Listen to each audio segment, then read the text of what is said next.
do. They're just there on the spot, and they can show up any day of the week. So they tend to use them over the authors that might live on the other side of the country. So the Eclipse cover, for me, is, you know, you have this ribbon that's cut off not very neatly. And it was, for me, the metaphor is the idea of not being able to make a clean break with your past life, because it's never that easy. You know, you can decide, I'm going to put it all behind me, but there's always a few threads you can't break. The apple cover is about the idea of choosing. You know, the apple doesn't have a bite in it yet, and I just really love that sort of, I mean, it's a very simple picture, but at the same time you just feel this waiting, because are you going to bite the apple? Is there something wrong with it? Why are we hesitating? What are we thinking about? And then, of course, there's the fruit of knowledge of good and evil, which is really what Bella's looking at there. And then the flowers means nothing at all. I didn't get to pick that one, so yeah. It looked pretty with the set, I guess. The good news is that with book 4, I actually did pretty much design the cover in a lot of ways. So yeah, I'm really happy with it. It turned out the way I wanted it, and that's always good news. All right. Did you ever imagine the Twilight series would be so huge? I kind of picked this one because they have really pretty handwriting. I'm impressed. No, I didn't. When I wrote Twilight originally, no one was ever going to see it but me. So it was a little weird to let anybody see it. And then I thought maybe, I don't know. I mean, I thought on some occasions, maybe someday, like someone was going to tell me that Twilight was their favorite book. You know, and I just thought, but no, that's way too arrogant to ever expect that. But maybe people will like it.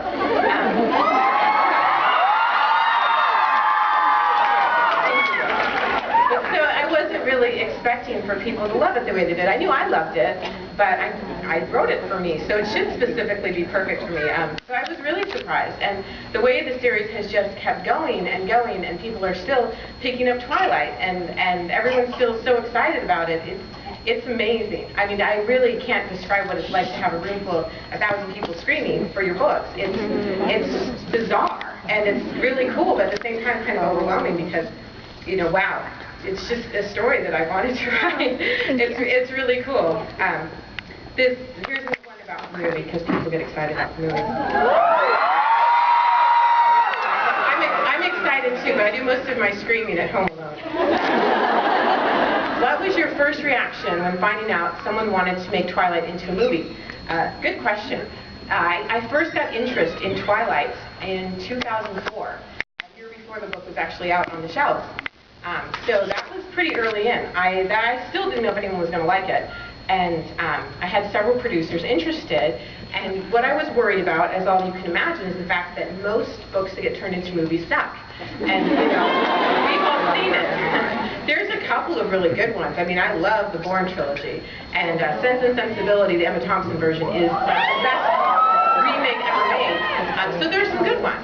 And so the decision really came down to, for me, okay, there's a really great chance that they're going to screw this up completely, but if they get even one scene right, even one moment right, just to see it on the big screen, that was what sucked me in. Luckily for me, I think they're going to get actually a lot of things right. So I'm excited. Here's another one about the movie, so we're not done yet.